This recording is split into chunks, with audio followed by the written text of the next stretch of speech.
Welcome, welcome, welcome, everyone. Welcome What's going on, everybody? to another installment of Ballroom Conversations, brought to you by the Capitol Ballroom Council here in Washington, D.C. My name is Kenya Garcon. I am also the co-chair of the Capitol Ballroom Council. And I am Dante Brown Balenciaga, and I am the other co-chair of the Capitol Ballroom Council. Thank y'all today. We also have another member of our council, Jamel Khan, who will be joining us shortly. He's just having some tech issues, but let's get into it. If you thank you everyone for joining us. Today's conversation is going to really circulate around a lot of things that's going on in the community, right? Everything from around the COVID vaccine, violence, ballroom, sex work. We're going to talk about everything tonight. And we have a great panel for you all. Dante, you want to introduce the panel? Yes. There's no particular order, right? Nah, no order. Cool. We're all equal. It's all the same. No, I'm just saying, I didn't know if you had to pull them up in a certain way or not. Before we even get ready to do that, can we get everybody that's tuning in from Facebook or wherever you're tuning in from to make sure you're sharing this live so we can get it to as many people as possible? So share it to your house groups, to your own personal pages, to the different ballroom groups that you're in. We want to get as many people as possible in on this so we can make sure that we're having a conversation. We're able to see your questions and your comments and make y'all a part of this as well. So let's go ahead and introduce our panel. So first up, we have the icon, overall father for the House of Ebony, Bam Ebony. Hi, everybody. What's going on, Bam? What's good? All right. Nothing much. We might as well stick with overall fathers. I should have did ladies first. I didn't think. But now I feel like I should stick with overall fathers since we started there. So let's go ahead and bring up the legendary pretty boy himself, overall father of the House of Khan, Damo Khan. Welcome. Damo. Can you hear us? Yeah. Oh, okay. I had to mute. My bad. Right. All right. Following. Okay. Let's skip to the ladies now. Let's start with one of the founders of the House of Ballman out of the Atlanta area, Nikki Ballman. Legendary. Hello, everybody. Legendary Nikki Ballman. Following her, How do we share? I'm trying to share it. I don't know if we can from this. No, you won't share it from here. Just go to the live on the Capitol Ballroom Council page or on one of the YouTube pages. You can share it from there. If you got a second device, you would have to do it that way, right? Yes. Yeah. All right. And then following Nikki, let's bring up the big girl space diva herself, Miss Mila Balenciaga from the DC area. Bonjour. Welcome. I'm having a freeze, like I'm missing something. It was just up there. Help me out, can you? All right. So the next person we're going to bring up on the list is the legendary Mo West from the House of West. Oh my God, he's about to cuss me out. Yes, let him have it. I'm sorry, brother. It's cool. What's up? How y'all doing? How y'all feeling out there? It's shade. It's cool. Good. I shade them back, so it's no problem. You came in so late that I hear you. I understand. I get it. East Coast father. I understand. And we have one other additional guest that's running a few minutes late. Things happen. But when she comes in, we'll definitely bring her up to speed with everything. Everyone that's watching online, know that if you log in on Facebook or on YouTube and you leave your comments, we'll be able to see it. Questions, comments, concerns. This is a very interactive community conversation. So put your questions and we'll ask them to the panelists right away. And I feel like last time the question showed up down here or something, right? Or like that. Like that. Okay, yeah, there you go. Just like that right there. Yep. What's up? Is that Dalen? Dalen, What's going on, Dalen? So we're gonna start this off today with just asking you all, what would you consider to be your biggest highlight thus far within your ballroom career? And whoever wants to start can go ahead and start that off. I mean, I can go first, but so you talking about like our personal history, like our journey? Yeah, whatever you consider to be your biggest highlight of your ballroom. Well, I guess it will always be for me, I guess, winning my first 1,000. So that's just like during that time, it was an accomplishment for me, personal reasons and everything else. So yeah, I would say that. Great. When was that? Great answer. In 2012. Awesome. Remember what ball that was? That was Dante's first. I mean, was it first on the run? On the Rumble. Yeah. No, Watch the Throne. Watch the Throne. Watch the Throne. Yeah. Watch the Throne. Awesome. That's why I said great answer.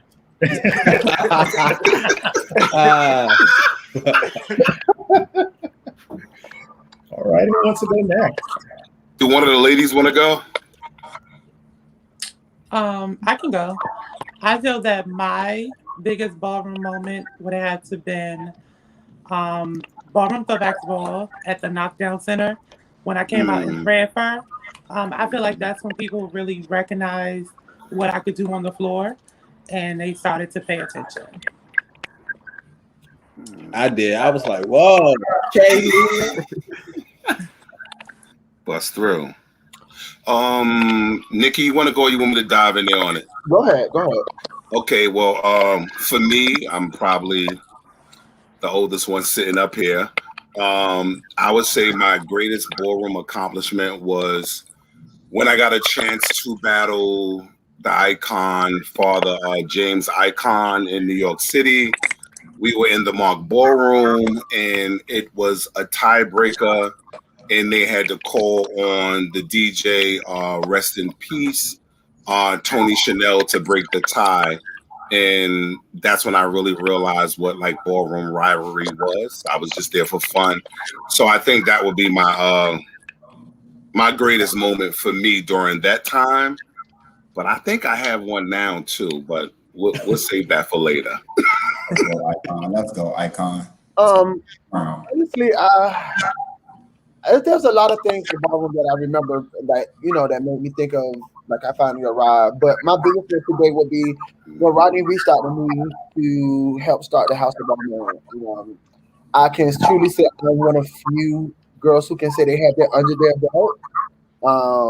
And I really thank Roddy for having the faith and the believe in me in this street and helping with his vision. And 6 years later, we're ready. Yeah.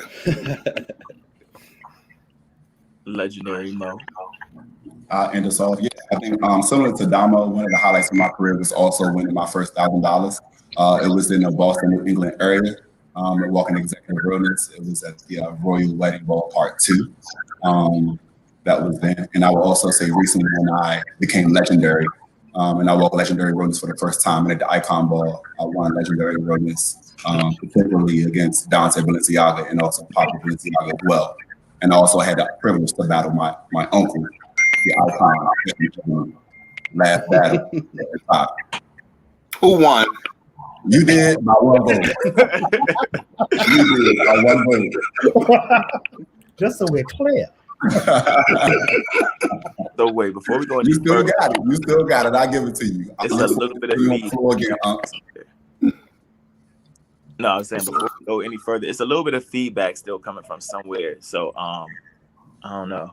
If you have an iPhone or something like that, make sure it's not sitting down with the bottom part on something, because sometimes it'll echo because of the mic and the speaker. So if you have a phone, just make sure it's not sitting like on the bottom of a flat surface. Try to like have it propped up on something. Or if you're like on another you're watching this from, if you're on another device sharing it, make sure that the volume is turned all the way down. Thank you for that. No problem. Our in-house IT person. Listen, you learn all this stuff from being on Bigo. So that's how I learned all of this. I can dig it. So our next question to start this off is, what are the lessons you took from 2020 to have a better 2021? Anything, any kind of lesson, like whatever lesson you got. The biggest lesson I've learned in 2020 was live life to the fullest. 2020 taught me that tomorrow's not promised. The things that we think we take value in can be taken away from us in the blink of an eye. People can be taken away from us with no hesitation. They could be here tomorrow, today, and tomorrow they're gone. So it's always live life to the fullest. That's one thing I learned in 2020, and I definitely have lived my best life for the rest of 2021. Her. I would. Yeah, to piggyback off of that, mine was okay, going to be. I'm sorry. Go ahead. No. Go ahead, sweetheart. You got it. No, go ahead. No. Go ahead. Mine was going to be very much the moment is now. That's pretty much it. Like, you don't put off what you can do today for tomorrow. The moment is now. You never know what's going to happen. Love that. Well, I should have went first because that was going to be mine too. So, but I could just extend on that, but also for me, it just made me really realize what's important, what my passions are, diving into it, getting over some fears and insecurities. So yeah, just a whole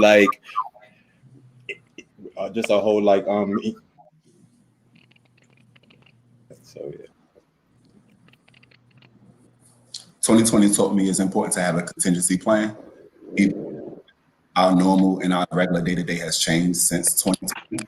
And being lucrative and having different type of income is very important. A lot of persons around me have been furloughed, lost their jobs, lost their careers and things like that, and had to find a different way to make money and find a different way to survive out here.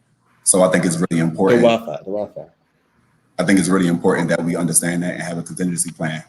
Always have a plan B, because you never know when your plan A can stop. I guess following up on the question, everybody basically said the same thing that I would have said. I said, but for me personally, I'm placing more time and values into my family. And I guess it's for personal reasons. I've lost some family members due to COVID-19. So I'm just learning how now to put my energy into my family.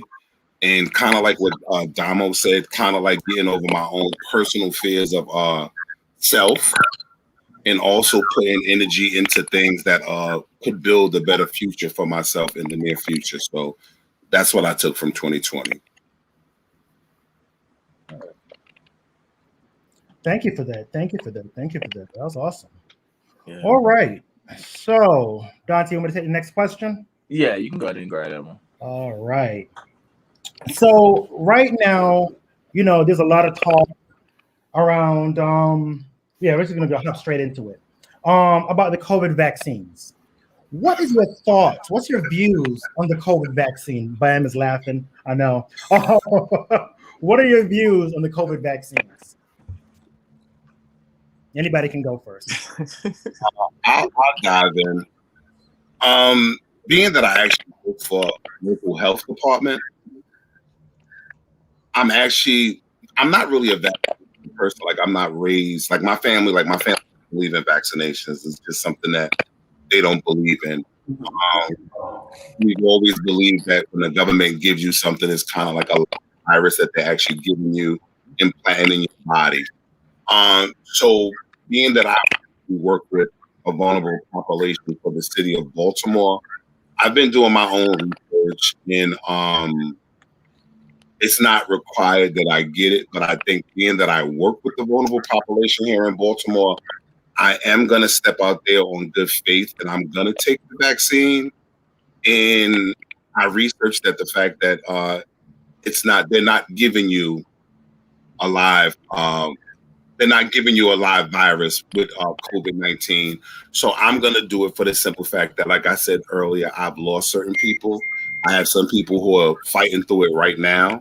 And I just want to give myself a chance, one, to survive if it was to come my way. So I actually take the test on the 10th. So just pray for me, okay? So I am going to go ahead and do it. Awesome. Well, I'm sorry for your loss. Thank you. Experience. A lot of us have lost some folks. Yes. All right. Who else wants to take a stab at the vaccine topic? don't like it. Say nah. I mean, I don't know. I don't know. I'm still one of the ones on the fence. First of my lifetime that I'm experiencing this happening, and so I know we've had other pandemics, epidemics happen, but I want to get past the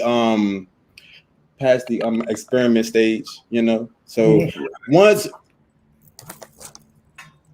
but everybody moves differently too. So it's like I'm just like I don't really know. If I gotta take it, I'll take it. Now at this point, if I don't, then I'm okay with that too. Okay. Who else? I would say for me, it's not really the vaccine that I have an issue with. It's the lack of planning on how to distribute the vaccine that I have an issue with.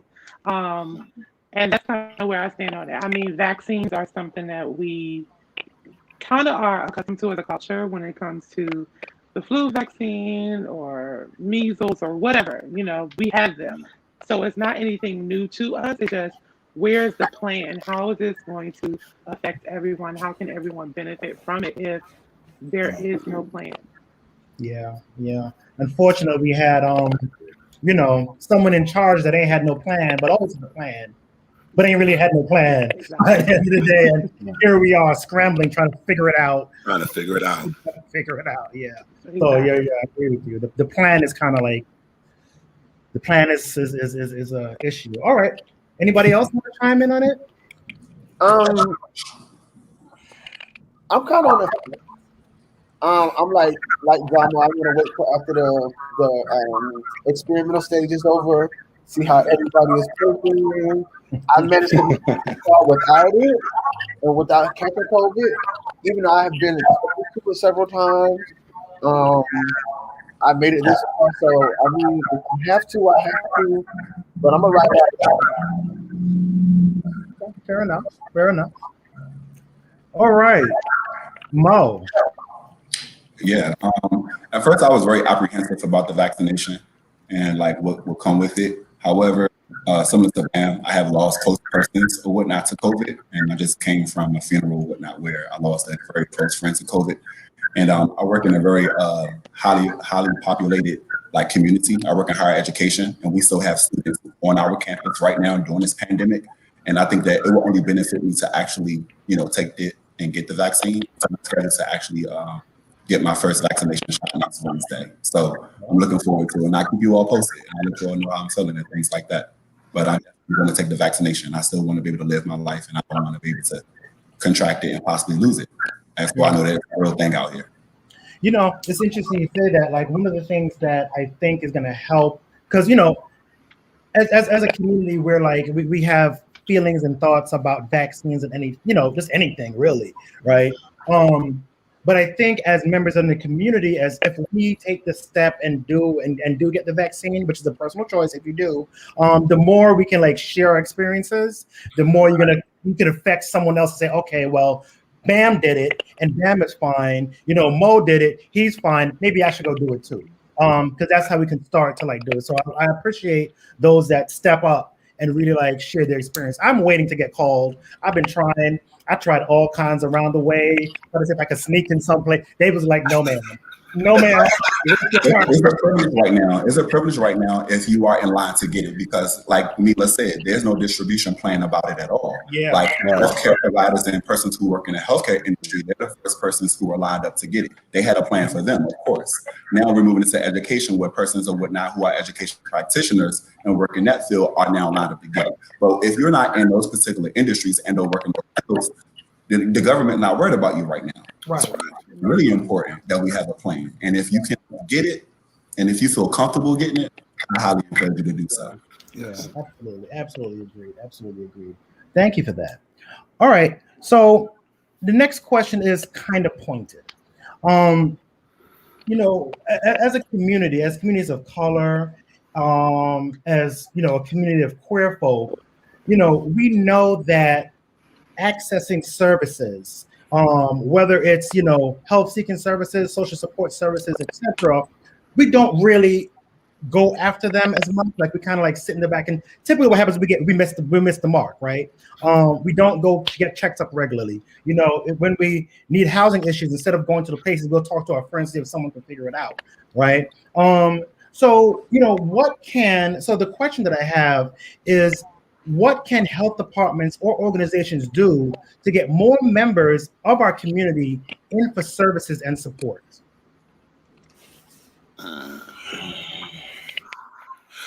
I guess I could dive in on that one. I was waiting for you to take the lead.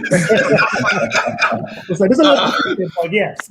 Well, I know here at the Baltimore City Health Department, I know that we worked with the Baltimore Ballroom Coalition to kind of start trying to have like meetings while house leaders have meetings to try to get the health department and the ballroom house community kind of connected to one another, to where we can kind of piggyback off of ideas of what the community actually needs.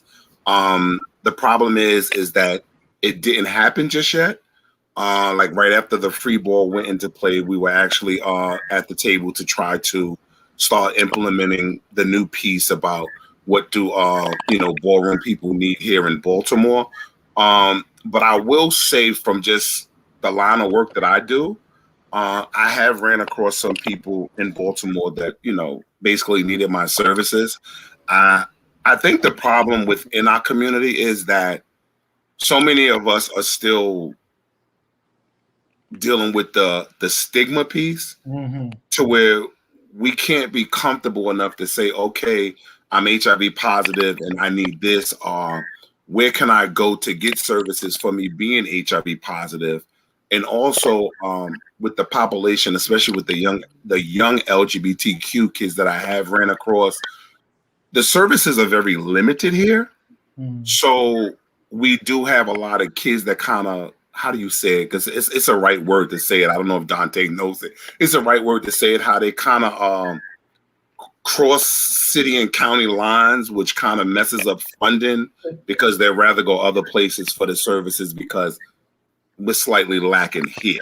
And I can't think of the word, but maybe somebody can help me when you cross over with the counties and cities. It's cross something. I know what you're talking about. It's cross something, but and it's been that problem for a while between Baltimore and DC and PG County, and then even Virginia. So that's kind of been that way for a while too. Yeah. Yes. Anybody else want to chime in on how we can how health departments or organizations? Because, you know, is it the health department organizations they have to do something to get people in, or is it the community members that have to get something in? I hear a little bit of feedback. Oh. You can mute your line. You say both, ma'am. It's both, because we got to look at things like this. And like I say, from a health department's perspective, I hope they don't crucify me, but I'm not speaking as a health department employee. Right. I'm speaking as a member from the community at this point. And this is even prior to me, you know, getting the job at the health department with the help of Keith. Organizations tend to come available or come around the community when it's funding time. And that's just a fact. Yep. The problem with the community is the community has to stop dumbing ourselves down for when these partnerships come into play. You understand what I'm saying? Stop allowing ourselves to be used for the benefit of money to come into an organization that we really don't see coming back to the community. You see what I'm saying? And I know a lot of funding a lot of time covers, like, you know, jobs and other things like that. But I think we also have to do more. We have to make ourselves visible. We have to be at that table to make some of those decisions, because we are the ones suffering, to be honest with you. Yeah. And I'm gonna shut up right there, okay? No, you're good. I think it's that was good. Factors. A lot of times, with the community, we tend not to want to be bothered until it gets down to the very bad, the worst part. And a lot of times, organizations go without because they don't have the numbers. So then you have to get the people in. So it's kind of like a part. Every side plays both parts.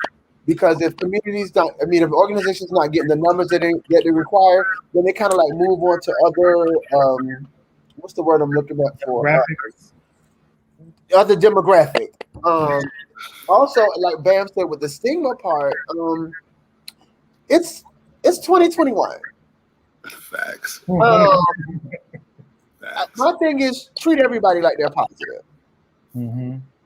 In 2021, I don't see people blaming other people for whatever happens. If you're still putting your life into other people's hands in 2021, come on. Sometimes we have to start taking accountability for the part we play in certain situations. The accountability piece. Accountability. Yeah, so I think it's on both parts. Yes. Question for y'all, because what I've even noticed as we said this, we kind of went one direction with this. When you actually read this, it says, the health departments and organizations do to get more people in for services and support.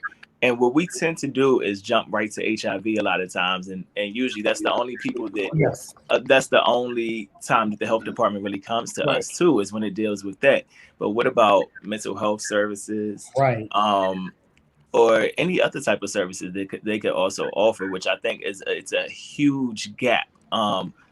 Do you think that it would be great for us to see them be more beneficial, kind of in some of the same ways in which we've seen them do with HIV, but now also using some funding, some type of putting some power behind mental health, as we know that is something that is that we need to address within our community as a whole, but also in the ballroom scene. Well, see, that's another thing where I feel like a lot of times it's there, but a lot of people don't utilize it. People don't take advantage of what's available. So you have to think, if people don't take advantage of what's available now, then we don't get no kind of furtherance in anything. Because sometimes you have to break the break the mold. Break the mold. We have to step out. We have to sometimes people don't want to know something is wrong with them. Facts. A lot of people know, but they don't want to go to the doctors to get the proper care that they need.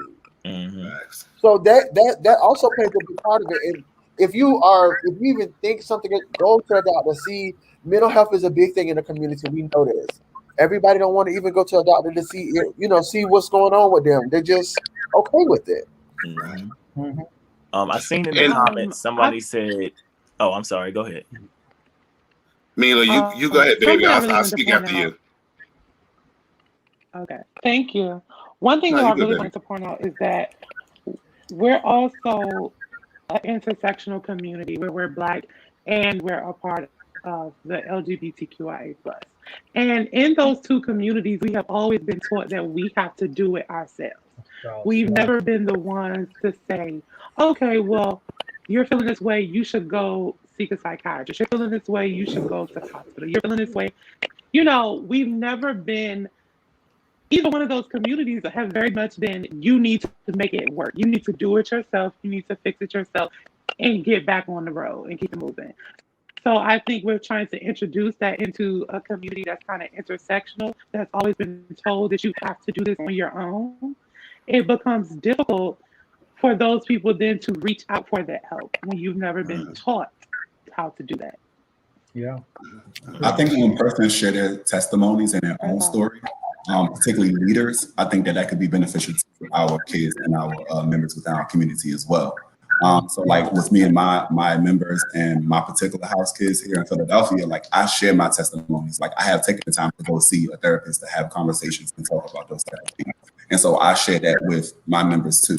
When we as leaders share our type of testimonies and our experiences, that does help break some of that stigma down. It does help break some of that mold down as well. So this way they feel compelled to. They're like, oh, well, Uncle Bam did it and it worked for him. Oh, maybe it worked for me too. But we don't hear a lot of those stories being shared within our community, similar to the reason that you all said, like people are chastised about it. Or people say, hey, I'm going to be singled out and people are going to make fun of me about that. So I shouldn't say that. No, we're in 2021, just like you said, Nikki. People need to start like sharing more. People need to start letting people know like these services are here. And if you don't want to go by yourself, I'll go with you. I think we should start taking that type of approach as well. Yeah.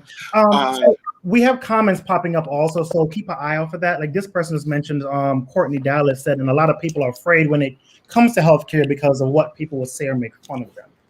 Right. Go ahead. I was going to say, actually, Mila and nephew Maurice actually touched on what I was going to say.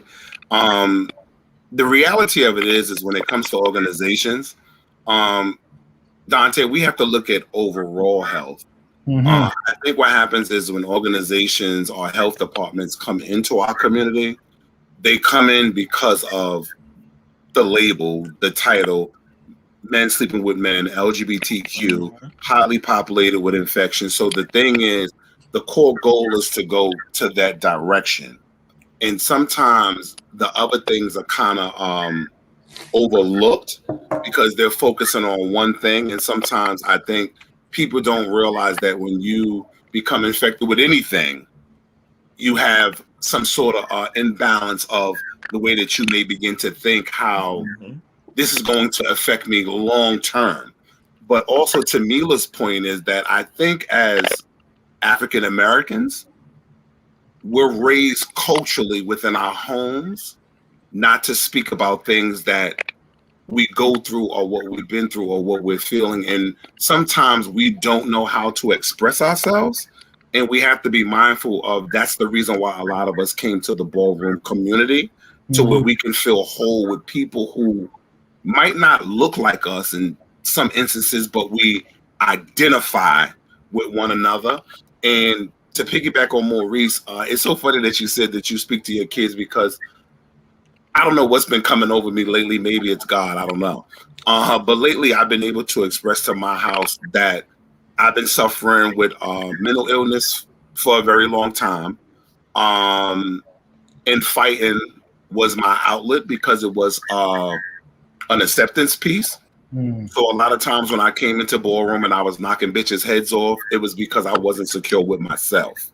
So it's one of these things that it all plays a part, but we do have to be able to go into services and say, you know what, I need help.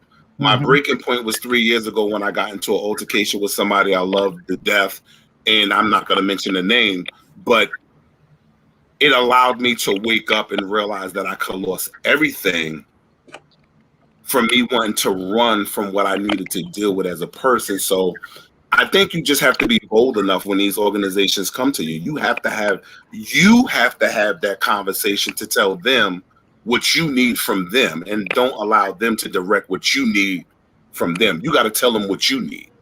That's what we got to start doing as a community. We got to speak up more. We got to talk. I want to highlight because people are listening and responding to everything y'all are saying. I'm trying to keep up putting it on the screen. Tim said we have to address the stigma, and Mariah Paris Balenciaga, hey Mariah, commented something because this question came out of a conversation Dante and I had with the health department. Because we interface with health departments all the time.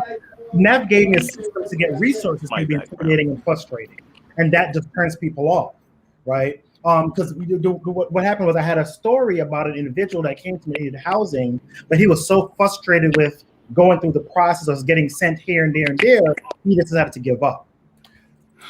You know what, Kenya, that's funny you said that. When I first moved to New York, people would say, oh, girl, they got this, they got that, they got this, they got that. But they never would tell you what you had to go through to get it. Yep. Once I got through the system, once I got to New York, I moved to New York in October. By December, I had my own place. And I often tell people, I said, listen, because there was one time I felt like Harriet Tubman. I was smuggling people from Georgia to New York, making sure they had benefits, making sure they had insurance, making sure people were getting housing, making sure people were coming to their doctor's appointment. From that side of it, it just becomes so overwhelming at times. And I used to tell people like, listen, you're gonna have to want to do this. It's not gonna come overnight. It's not easy.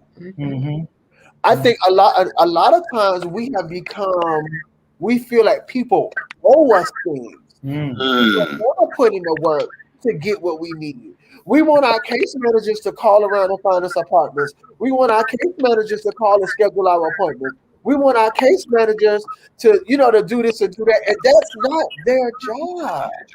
Yeah. That's not their job. Their job is to bring you to the resources and let you do the work. Right, Nikki. I have ran across so many people that they just want you to do everything. Even now, I don't even work for Medicaid anymore. I still have people calling me.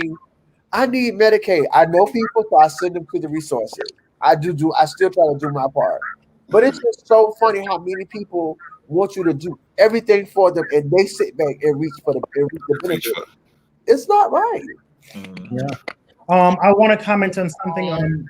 Tim is agreeing and saying, yes, people feel entitled. Tim typed in and said, this is great. I'm glad we're having it. We have to challenge the Department of Health and other entities that want to engage our community. Just as what Bam said, we have to advocate for what we want and what needs we need as a community. Thank you. Thanks, Tim.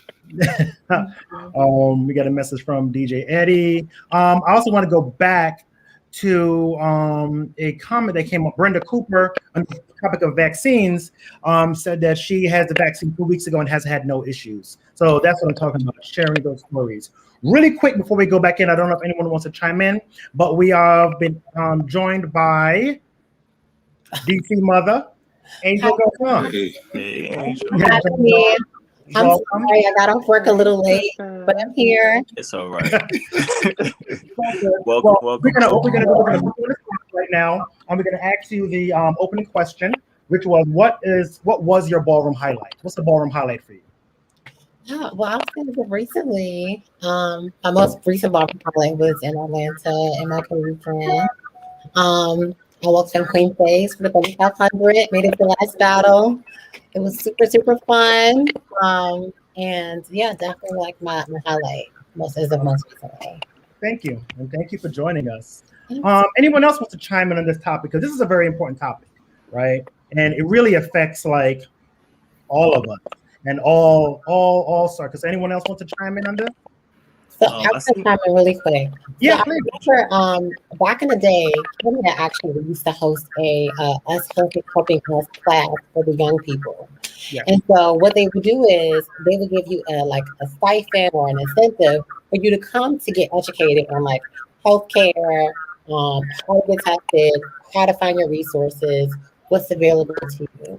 So I do think a lot of the times, if these organizations could come into our communities with an incentive for our young people to get involved, to kind of break the cycle, because I know it's kind of harder to tackle the older individuals, but if we can kind of focus on some of those younger ones who are coming up in the ballroom scene, who are very impressionable, they want to be at all the events, they want to be at all the parties, and a lot of the times they fall quickly into drugs, sex, not wanting to use protection because they want to climb the ladder socially and politically.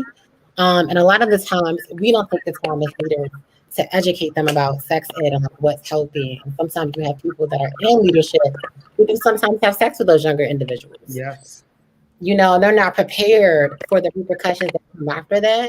So if these organizations could somehow invest in our young ones and possibly like classes or $20, $50 gift card or something like that to just come sit for an hour or two and just get them some more education. I think it was very beneficial for a lot of people that I know went to DC. I went to them a long time ago. And to this day, I still carry some of the knowledge with me. So I think that could be a great add. Well, I appreciate that. For one, I love to hear that the trainings I do with folks really stuck and meant something. But that also takes me to the other piece that, maybe, one of the things that can happen is some of these organizations, instead of just working with folks, I'm trying to get myself on the main screen, but it won't go.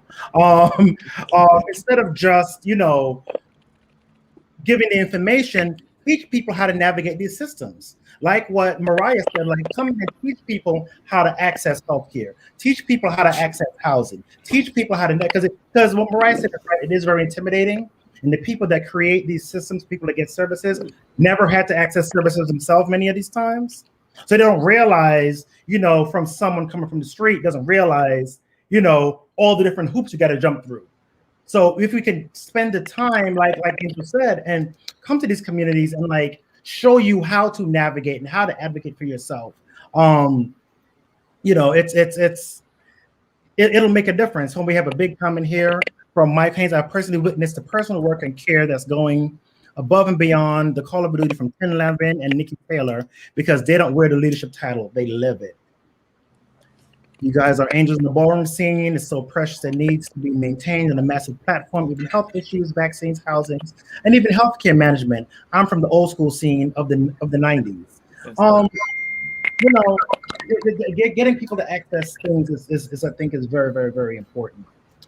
Any last comments on that topic?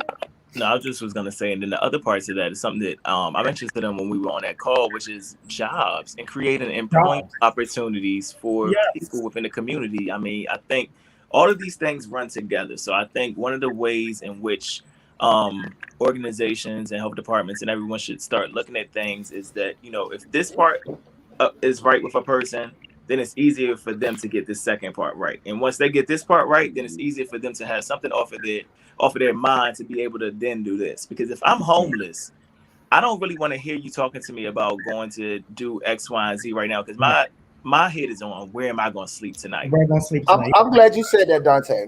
Yep. Housing works. The company I used to work for, their motto is housing works. And it never dawned on me until I kind of like sat back and realized what they were saying. Mm-hmm. If you put a person in stable housing, they can start focusing on everything else. Yeah. And I think that module works so much better. However, most of you guys are up north. Now, this is the thing. Down here, it's trash. Mm-hmm. There is little to no help. Like right now, I work for a homeless LGBT shelter, and it's crazy. It's really crazy. It's sad sometimes that, like people are. It's crazy. It's really crazy. I watch youth who've been homeless for the last few years. Like they don't really have nothing. They have no guidance, and it's kind of like sad because you want to do something, but you really can't, and it's crazy. But I used to work for an agency, and they had no incentives. So I didn't understand why they didn't have any incentives, because when I worked for the same contract in another place, they had a lot of incentives. I think when we get put in certain positions, and I'm saying I as in Black people, we tend to kind of forget what the main problem is. We have some people that have gone through the system, and once they got to the other side, they forget of the hard times that they went through. They forget about the sleepless nights. They forget about not having no food, and it just becomes a dollar to them. So it's just crazy. Like it's so much that be going on the inside sometimes that. No, it's just one of those things where we need to just sit back and just look and listen to what people need and what we need to do, and try to do the best that we can as leaders in the community. We can't always depend on the organization. Sometimes it takes a parent to go and flip over a table, or not something. You know what I mean? Sometimes it takes it. Like there have been times I went in the hospital and literally got into it with the case manager. Just do your job. Do your job. Why are you here if you don't want to do your job? Yeah. Right. I oversee an organization here in DC, and some of the things we did was, I'm a firm believer of not just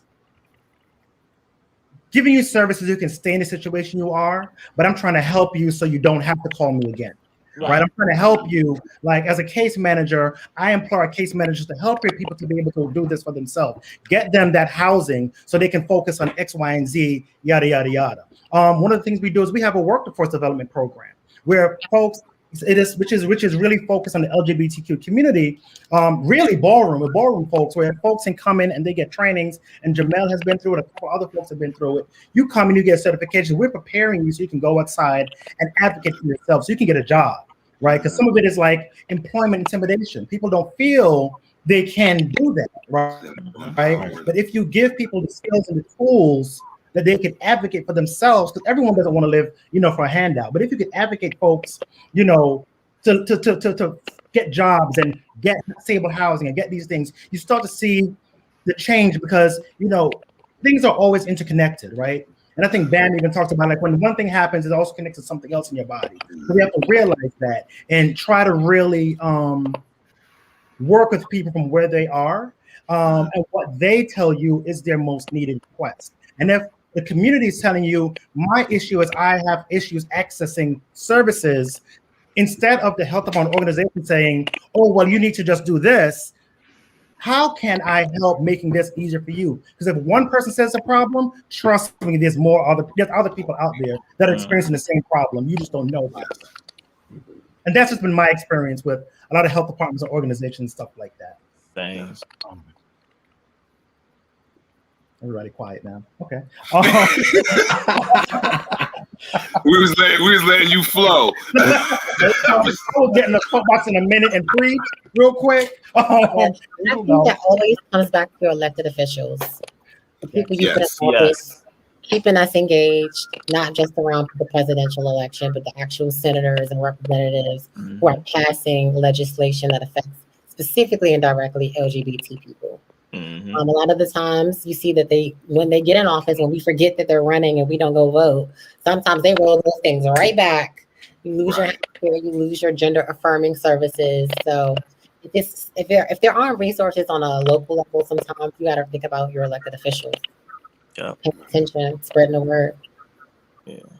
And Nikki, now is a good time for y'all down there in Atlanta, because now that y'all done went blue, put some pressure on them people. Now is the time for y'all to put pressure on them down there and get what y'all can get out of them while y'all got them there. Because believe me, the fight ain't over.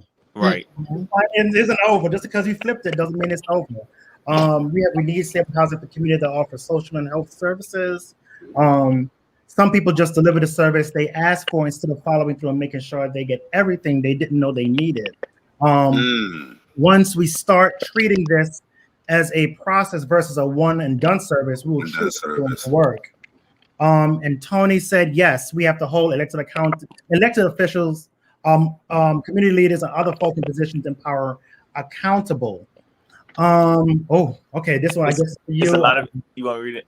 You go for it. It's a lot of agencies that are trash in Atlanta, but there are some really good agencies that will help you. But the thing about it, it's not open or advertised to the public. It's more like I tell you about the program, but don't tell a lot of people because they don't want to do their job and they want to keep money for themselves and other BS.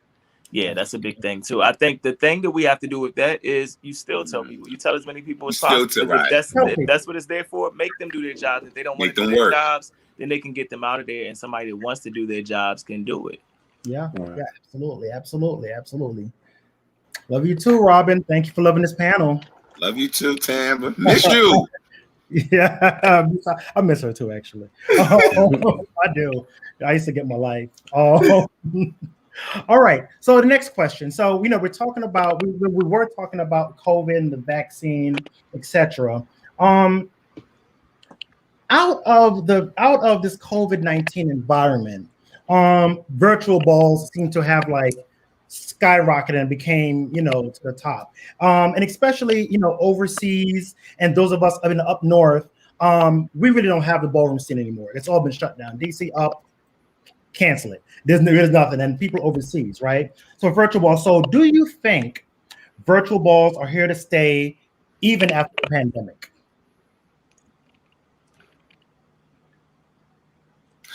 I guess I'll go.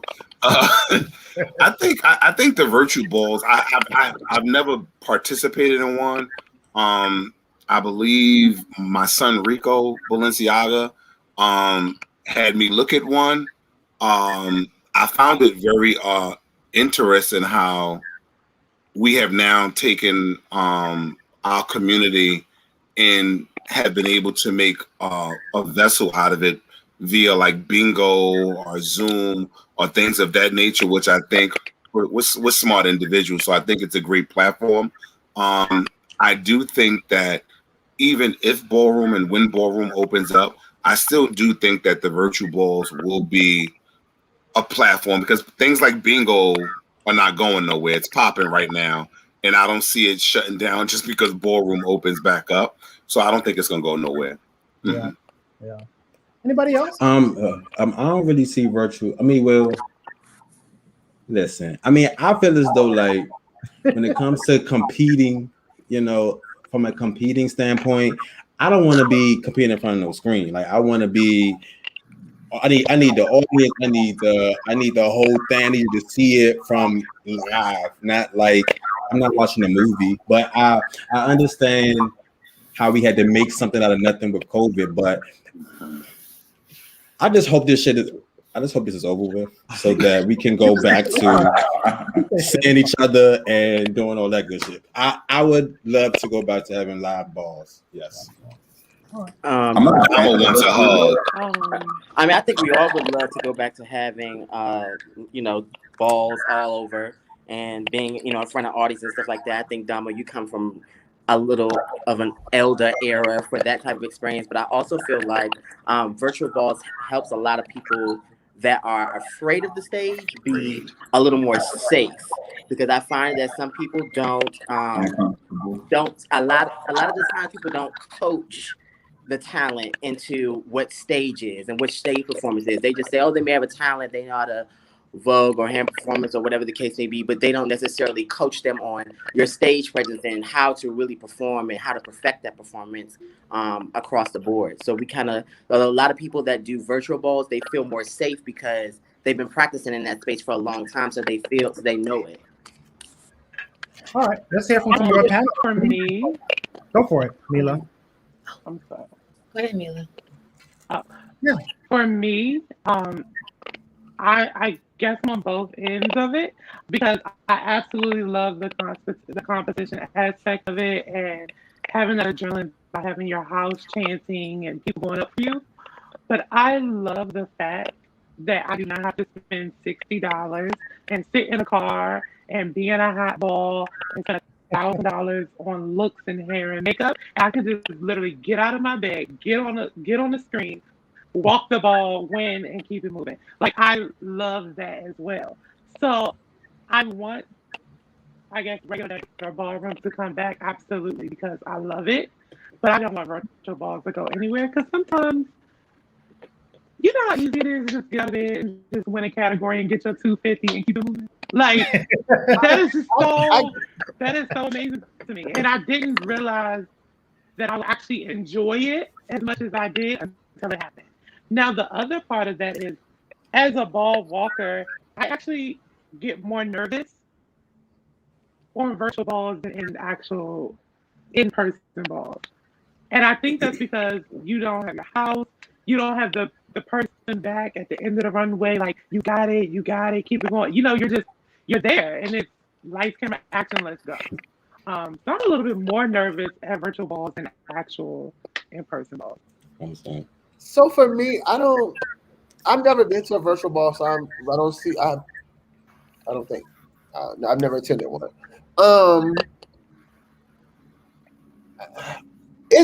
You miss the whole.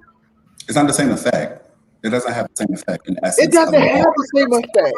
Like, so the fact of being in your house just rooting for you and just like that boost of confidence, like you hear that, you just get all that, and you kind of like I even say, like, the first thing I say is I hear them say, hey, and the next thing she wake up in a dip, like, and that's how it is. Like, you don't get that same feeling from being at home.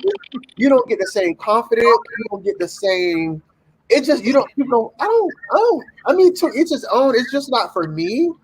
I would prefer being at a ball, and I think maybe because I go to balls for fellowship more so now. Mm-hmm. That's more my thing. Out of the 16 years I've been walking ball with these last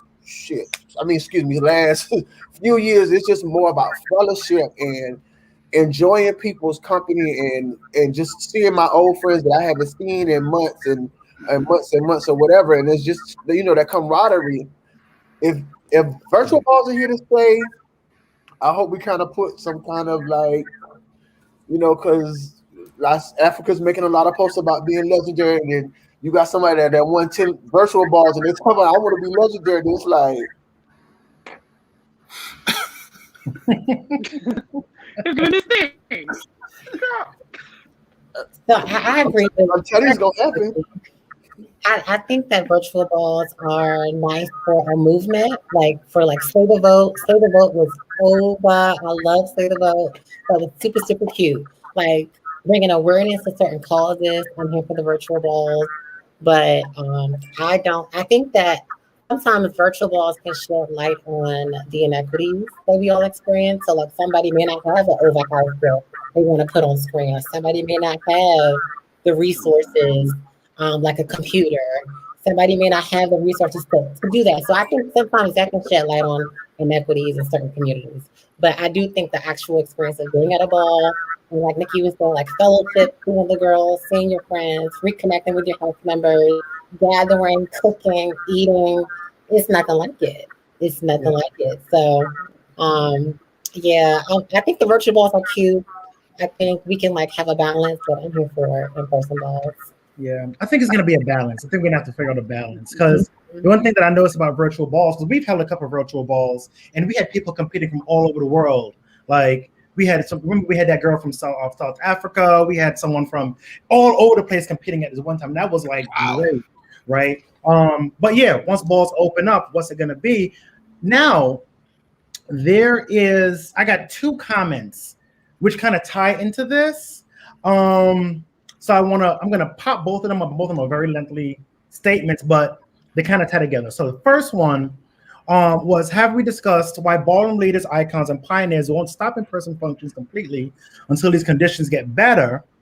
And the second comment, which ties onto it, so if we want balls in person, what are we going to do to be safe? What does that look like? Also, are we going to stop the violence and perpetuate each other's balls? We're going to actually, that's one of the questions later. So and this is a conversation that we had actually at the last month's, not last month, but the last community conversations about, how can we have balls safely? We just had the ball on MLK weekend, and there was a slew of people that came up, COVID positive, right? From all different houses, right? And I know at least 30, but I'm sure there's more, right? So what can we do to either A, have balls in a safe manner, or B, should balls be shut down nationally? Anybody can take it. So Kenyon, my question, one, I heard what you said about, people coming back from MLK positive or testing positive for COVID. How do we know that they weren't positive before they came to MLK? I mean, we don't know. I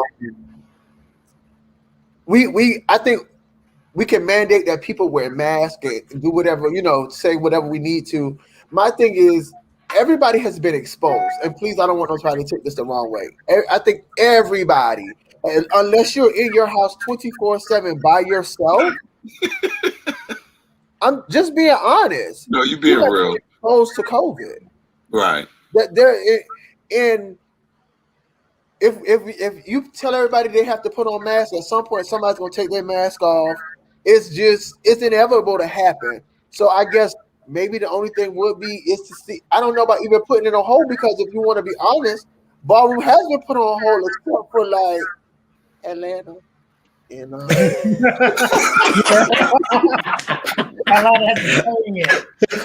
mean, but let's be clear. It's not the ballroom scene in Atlanta. It is the entire city. Of Atlanta. Mm-hmm. Yeah. Like in GAG, New York has been on lockdown for almost a year, technically. Yeah. Their numbers are worse than Atlanta's. Is that okay? Question: is that because their numbers are worse, or we just have more different amounts of people testing? Is it not people getting there? It could be. I think it is that though. What, the testing piece? Yeah, more people are testing. Yeah, so that's not a fair comparison. Okay, I'll take that. More people are testing. Awareness about the vaccine. Like I know that Biden's administration just bought 200 million doses for the vaccine. Pushing that awareness out, try to get as most people vaccinated. They're hoping to get all Americans vaccinated by summer of this year, going into fall. I would appreciate if Ballroom could probably take some breaks from ball, just so people can get their vaccines and we kind of talk about it. You know, get the girls vaccinated at the most part, so there is some form of protection, I guess, because it's just not realistic if you walk in face with a wear a mask. It's not realistic if you're in certain categories you have to wear a mask. If you're coming off of Perfect 10s and your makeup's done, hair is done, you have to wear a mask. So I don't know how we can do it safely.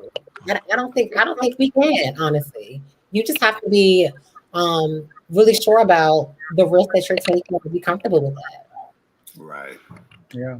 I think the truth is that it's either it's really simple. It's two options. Either we're going to not have balls until we know for sure that there is a safer way, or we're just going to have balls and just don't give a fuck. So, I mean, it's really either or. It's really common sense. So, I mean, it's just the who wants to have a ball and how bad you want to go, because I mean, we all know that it's bad. We all know that it's bad. We all know that it's spreading. So you're actually taking a risk. You're gambling yourself going to it, or whatever the case may be. But I just think that it's simple. Like, we need to either not have balls to know so we get a hold on it if we want to be safe, or we just have balls and just, if I'm gonna cheat, let me cheat in peace. So you know what I'm saying? If I'm gonna go to a ball, I don't want to worry about COVID and all this. I'm not doing that. So I'm just not going to go. So it's actually simple, but yes. Hey, Valerie, thank you so much. Go ahead, I ma'am. think Go ahead, Nina. I think the That's you, biggest baby. takeaway from this is everyone. I'm sorry. We can hear you. No, go ahead. I think the biggest takeaway from it is that everyone is an adult, and as an adult, you make decisions on what's best for you. And I just feel if you're one of the people who do not want to put yourself at risk, then do not go to the ball. Right. If you're one of the people who are willing to take the risk for the camaraderie and the fun and the good time and to feel like you are somewhat normal, then take the risk and go to the ball. It's very simple. And I mean, if we're going to be completely honest on this panel, because this is a candid conversation, how many people are actually sitting in the house by themselves staring at four walls? So no, you didn't go to the ball, but you had that date over. No, you didn't go to the ball, but you linked up with your girlfriends, you had drinks. No, you didn't go to the ball, but you went to Walmart. No, you didn't go to the ball, but you went out to eat with your homies. So it's like, no, you didn't go to that ball, but you shared a blunt yesterday with your homies. So it's like, let's have a real conversation. You may not have went to that ball and participated in the activities, but you did all of this other stuff that puts you at just as much risk as I did when I was in Atlanta. Right. So yeah, but see, can we have a real yeah, but see, conversation? okay, I'm sorry. Go ahead. No, I'm done. No. I agree with you a lot, Mita. That was great, but I also feel as though that, like, I had a point, right? Come on, Dom. Get your point out. My point. I'm gonna come back because I did. It was good too, but you know, let me dive in. I was excited. I'm sorry. Let me dive in real quick. Okay. So I know we've had this conversation before. I believe Tim, Mike, and Kai, and a few other people. My thing is, I've only been to one ball since the pandemic has actually been, in existence. I do believe that whoever is promoting balls should also take the necessary precautions to make sure everybody that is attending the ball is safe. So when I say things like that, even though taking someone's temperature is not the all-out answer, but I think if you take temperatures at the door, it was something that me and Kai came up with, which we found out later on after talking to a few health departments. It couldn't be done because it was one of them things that we thought of an idea of everybody's signing in. Then a follow-up call will be given to you 5 to 6 days after you attended the ball to see if you were either having any signs or any symptoms of COVID. And if you were, we would try to refer you to the nearest, clinic within your region. But we found out that was actually breaching somebody's HIPAA because we will all be incapable of signing the HIPAA consent. But we have to take those necessary precautions. So if I know like some of the Ebonies attended the ball, pop up, ask a question. How's everybody feeling that attended the ball? Ask those questions, but we still have to be mindful. Some people are still even to say, we talked about stigma earlier. Some people are still scared to even say like, God damn, I got COVID. You know what I mean? Like that's something like so bad to express to people, but we need sanitizer, we need Clorox wipes, we need air purifiers in these balls. We just need the necessary things if we wanted to give a sense of safety while we're actually in the presence of enjoying ourselves. And I keep forgetting the garçon's mother name. She is so beautiful to me, but I respect what she says. If you're walking face, you really can't have no mask on. So why are we so pressed to even be in ballroom right now? Because of okay, so we talked about mental health earlier, right? Listen, let's talk about mental health. Do you know there are some people that have been in their house looking at their four walls for the last year? This is some people's outlet. Right. Yeah. We have seen more cases of mental health from people not having money due to the pandemic, not, people being losing jobs, family. Like this is just to some people that when they come into a ball, it's just like. But hey sis, can I dive in on you real quick? But being that you brought that up, and I don't want to jump the gun. You also have to think like this. Okay, being that you're saying we're in these four walls, we're in the confine of our four walls. It's been like this for over a year. We're losing family, we're losing jobs, we're losing places to lay our head. We're living with other house members, other family members, which is frustrating, for us as individuals. But the thing with that is, you go to a ball. Just hear me out. You go to a ball with all those stressors on your mind, on your body, on your soul. What do you think you're going to wind up 9 times out of 10 doing? You're going to want to fight somebody because... Not everybody. Not everybody. Not everybody. But it's pinned up frustration. And to be honest with you, I see it when I have to go to Walmart when I'm shopping for my sons. I can see the frustration of people. They've been going to balls with those same things going on before the pandemic. That's facts.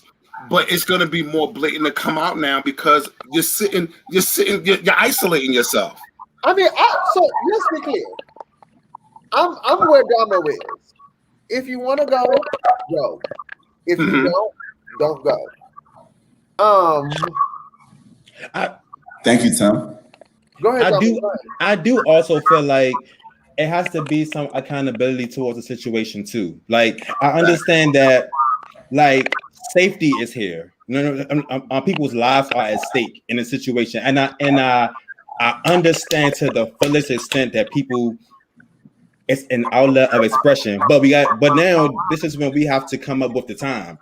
It's a new normal happening. So now, now we have to, as a community, come up with how can we get to still do what we love in the times that's going on? You know what I'm saying? But yes. But I think we kind of touched on that earlier, and a lot of y'all didn't really care for it, which was virtual balls. The virtual ball. I mean, I think that was one of the ways in which we kind of came up with a way to lower the risk. And a lot of y'all, even listening to y'all talking up here, don't really care for that. So if that's kind of y'all's consensus and y'all are years in the scene, I really doubt these ones who are a lot less years in, they're here for it. Not bad. Some of the comments too, from the audience, and I think one of the things we need to do is make sure that we're looking at this from an objective and not a judgmental comment. One of the things that has went on for so long in ballroom with COVID, not with COVID, but just with a lot of stuff. When you talk about like getting people tested on meds, a lot of people address it from a judgmental lens as if what they're saying is law, and anything that is against what they think is wrong. And I think that's the total wrong way to even start going about this, and that's why we're in the place we're in now.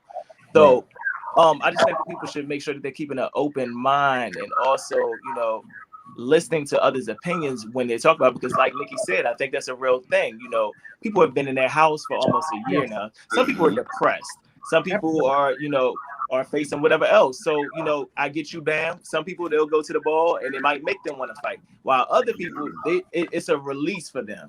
Now they're around people, they're seeing people, because some people, let's just be honest, some people need socialization. I'm an introvert. I'm fine. We all do, though. We all do. I'm good, actually. I'm all right with it. But for people that's not their thing and that are extroverts, they need some type of outlet. Am I saying that there has to be a ball? No. But if that's the decision that you're going to choose to make as an adult, how can we arm you with the stuff that you need in order to be as safe as possible while you're in that space? And even when you leave that space, are you going to get tested after you leave that bar to make sure that you didn't contract anything while you were out traveling or whatever else, so that you won't infect anybody else if you happen to have caught it while you're there? I think that we need to be looking at solution-based ways of doing things instead of talking about, oh, well, no, they shouldn't be doing this. You can't do this. You shouldn't do this. This person is crazy for this. This person is dumb. Da, da, da, da, da. People are going to do what they want to do. They've been doing what they want to do. Grown. We got to prep because we knew people were going to continue to have sex raw. That's how we got prep. At the end of the day, we know people are going to have sex without condoms, so we have prep. So now when they have sex, at least they know that this will stop them from contracting HIV. So now here we are is people are going to go to balls unless every house decides that they're going to say nobody under my house can throw balls. Then we're going to have balls. So how can we arm these people to make sure they're staying as safe as possible while they're there at them? Well, I think one thing we can do is, one, make sure leaders are not making balls mandatory. Like, no ball should be mandatory during a pandemic, first of all. Second of all, also make it clear that if you live in a multi-generational household, like if you have your grandma living there, if you have your uncles, your mom, I don't recommend it to go to the ball. You know, if you do go to the ball, you have to quarantine after the ball. I couldn't see mom. Like, I had to take off of work. After that, I had to quarantine for 10 days for myself. And then I had to go get a COVID test to make sure that I didn't have COVID before I went back to work, because they know I got COVID for Atlanta. So I think it's really important that one, don't make balls mandatory. Two, make sure we don't live in a multi-generational household. And three, quarantine after the ball. And if you don't experience symptoms, just yourself into it. Yeah. A few things. Someone, if somebody can mute your lines if you're not speaking, because we're getting a lot of feedback. You know, my take on this, right, as I'm summarizing this conversation, other conversation I have in and out of ballroom, it's not one easy solution to this problem, right? Because there's definitely a mental health aspect where, you know, people are isolated. Some people need that connection, and this wasn't where people phased out into like isolation. It was like ball and life, and then boom, stop. Some people's mental health is strongly affected by that. Also, there is a responsibility on these ball promoters to make sure that if you are going to have a ball, make sure you are providing the appropriate PPE, make sure people are wearing their masks, making sure hand sanitizer is available, doing whatever you can. As Tim said, you know, and thank you for Tim, you know, contact Ballroom Week here and they'll send you free PPE. And there's other organizations, ministries will give you free PPE. There's organizations that will get it so you can make sure everyone has it. Also, on the commentators need to reinforce it. When you up on that stage and you see nobody in the ballroom wearing a mask, say something. Say something. Pause it. Say something, right? And then also it's the ballroom leaders need to also like stand up. If you're a leader of a house, you need to like not just willy-nilly, but just have a conversation with members of your house because you are the leader. So it's a lot of different things. And the other thing is that like we can't mandate people to shut down balls. Reason why some states are still allowing it. So if your governor and your mayor is saying, yeah, go ahead, do what you want to do, who am I or who is Bam or who is Angel to go and tell you down in Atlanta don't have no ball when that's how you're paying your bills? And your government in your local area is saying it's fine. You know, so it's a lot of different things, which is why it's so hard because, like I said earlier, you know, we had a leader that didn't lead in the White House, so there was no national strategy. So it was left up to every state to do as they feel, and that's where we still are, unfortunately. So that's my take on it. It's like there's not one clean cut easy answer. There's a lot of things that we have to like double up to really start seeing or affecting COVID in our community. You know, I think virtual balls are fine because, you know, folks can compete in their house, safe, do all these things. But I also understand on the other side, when you're at a ball, let me put my pen down. When you're at a ball and you on that runway, there is nothing like that energy you feel when you hear your house chanting or you hear that person give that chant for you. There is nothing like it. You cannot replicate that at home. So I get it. So like I get, you know, I understand all sides. Like Dante was saying, I don't pass judgment, and I try to make sure I don't pass judgment when I'm talking because I understand everybody's side of it. Expression. I don't know. There's not one clear answer, unfortunately. Yeah, somebody said this earlier. We don't really know how many people are actually contracting COVID at the ball itself. I mean, like most things, people run to say, "Oh, yo, this happened with this ballroom. We love to blame stuff on the ballroom first." But it's no shade. If thousands of people, Pampers had 1,800 people at his ball that just happened, and maybe 100 masks.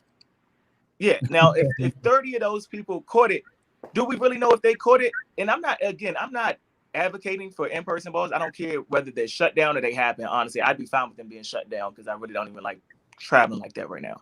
So I'd be fine. I've only been to one. But my point is, there's no data that really actually shows this is where this is happening at. We know that it's a hot spot because there's so many people there. But if it's 1,800 people and 30 people come back, and I know I personally was around some people that I know that caught it when they were there. I got tested when I got back. I didn't have it. Other people was around them too. They didn't have it. So is it possible that maybe it wasn't even at the ball or whatever? But yeah, I just kind of because the comments, I think we keep trying to blame Ballroom for everything, but we have to take responsibility for ourselves also. And I don't think you can put everything on the leaders. I'm looking at the comments and trying to be. Yeah. Yeah. And since, you know what's so funny? Since March of last year, everything is COVID's fault all of a sudden. If you get sick, she got COVID, well, maybe she got a flu. Maybe she just got a cold. You know, like it's just, everything is not COVID. Wish people... I think we need to, first of all, like we've been doing, you know, with everything else, this is something that we just have to now learn to adapt to. It's now a part of our life. So we cannot just, you know, just blame everything, like you said, TT, on just the COVID thing. This is something now, at this point, we have to now adapt to it because we don't know when this is going to go away. We don't have all the known facts. We don't, like you guys said before, we don't know who is going to have it. So it's something we have to now adapt to, and how are we going to go, you know, have a plan going forward. And it's with everything that you guys have been saying. We just have to now enforce that, and also hold ourselves accountable as well as our friends accountable as well. Our neighbors, our house members, our whatever. You know, and let them know, like, hey, your mask, hey, did you use sanitizer? Remind some people we just have to do that in order for this plan to actually work so that we could be a little safe. Because, like Damo said, it's either you're going to do it or you're not going to do it. Yeah. But also, you know, I think we also need to talk about, it's not only balls. I think Mila might have made that, you know, people going out to club, people going to their other friend's house and having card parties. People are still mingling. In the beginning of the pandemic, everyone was like really like tight, and all of a sudden people are still. So, you know, some things may not have happened to the ball. They may have been to the ball. They might have caught it before they went to the ball. So to Dante's point, we can't blame the balls, but we also need to, like, you know, deal with the community as a whole. Like, can we? I think the real thing is, how can we as a community be safer? And I think what safe looks like for you is going to be what safe looks like different from somebody else.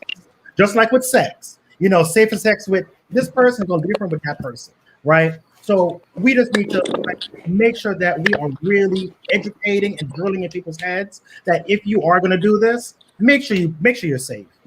So I guess some of the people I'm looking at the comment. The comments are really turning it. They are really trying it. And especially Shady and Susan. And if you mandate them to attend a ball, you can mandate them not to attend a ball. Leadership, right? I get it. Again, y'all are forgetting that you got to take people's mental health into consideration. Yeah. And just because we stop going to bars, that don't mean people are going to stay in the house and stay to themselves. People are going to find other outlets. Mm-hmm. And again, if you have not been in your house within the confinement of your four walls by yourself within the last year, you have exposed yourself to COVID and it was not at a bar. And teacher, you're going to go. No, I don't have to go to counseling. I'm good. No, yeah. You have this attitude because you work in a prison that if you whatever you say is law. That's not how it works. Well, exactly. Don't respond to the comment. Don't worry about the comments. but I'm just saying, like we have additional questions to get through as well. Yeah. Yeah. But just to wrap this up, can I ask the panel this real fast? Since we have I think we have a good representation of quite a few houses up here, main ballroom houses up here. Are any of you all mandating your members to attend balls right now, or is it they can go if they choose to go, and if they choose not to go, they do not have to go? Is anybody mandating their members to go to balls? No. Well, I know Con has definitely never mandated anybody to go to balls, especially during right now. It's a choice. All balls are a choice. All balls are a choice. It's either you want to go or you don't want to go. Okay. Well, currently, I have not mandated anything for anybody in the House of Ebony to go to. I do, when there is a ball weekend, I do get into our house group and I do make the commentary of wear your mask, have your sanitizer, be safe, don't do a lot of hugging. So we're not mandating anything in the House of Ebony. We have to be mindful that these are adults too. These are adults. What say, Mila? No, I was just saying Balenciaga didn't mandate balls before COVID, and they're not doing it during COVID, and won't be doing it after. I don't think nobody's really mandating balls right now, especially with COVID. It's really if you want to go, but be careful. Well, at least let me speak for Balmain. I know when we go to balls, it's nobody is mandated. You don't have to go. You don't have to go. You just, if you want to go, be safe. Do whatever to protect yourself. And I think that's can I say something really quickly? All right, last comment from you. I think I'm sorry. Okay, last comment from you. Go for it. Okay, I think what's extremely frustrating about this conversation is we're saying, "Oh, be safe, be safe, be safe." So the only options are don't go or wear your mask. Or virtual balls. when you have these conversations, or virtual balls. Okay. So when you have these three options, it doesn't leave people any real choices. You're saying stay your ass home or wear a mask. But we just sit here and Angel just said, when you're walking face, you just spent $125 to $200 getting your makeup done. You're not putting a mask on your face. You're not doing it. You know what I'm saying? You're walking certain categories. You may be walking runway. You have face paint on. You just spent $200. You're not going to wear a mask. Like, that is just realistic thinking. So I think the frustrating part about this conversation is you have grown adults and you're giving us two options. Well, including virtual balls. But realistically, two options. Go or stay at home. Yeah. So because there's no in between. Yeah. So like I said, there's no one answer for this, right? There's no one answer for this. And we had in the last conversation, this turned into a very deep, heated conversation. I'm sorry some folks felt like, this wasn't a community conversation, but Surely is. It's a lot of feedback still too. Yeah, so if you can mute your lines if you're not speaking, everybody. You know, this is absolutely a community conversation. We're absolutely communicating with everybody, but we do have to keep on going, unfortunately. So first of all, I want to thank everybody in the comment section from all the platforms for chiming in. And I also want to thank the panelists for responding and responding and really having a conversation, because I think one of the things is that we really need to talk about it more, right? And not just talk about it to ourselves, but talk about it on a public platform. So we can all have this conversation. It's going to get heated because everyone has opinion, everyone thinks they're right. But I think if we want to really think about a community is not one, I say this and that's it. Community is, how can I work with Bam? How can I work with Dante? How can I work with the West to really make sure as a community we're all going to be safe and we can all be here for the next ball, right? And I'm a firm believer in there's no one shot answer that's going to satisfy everybody, because there's laws, there's a million of issues. We could all sit in here and list them out. So thank you. So I do want to divert over to Jamel. Are you ready? I'm ready. Awesome sauce. Okay, I'm ready. Can you hear me? Yep. Okay. So the next question, I'm so sorry,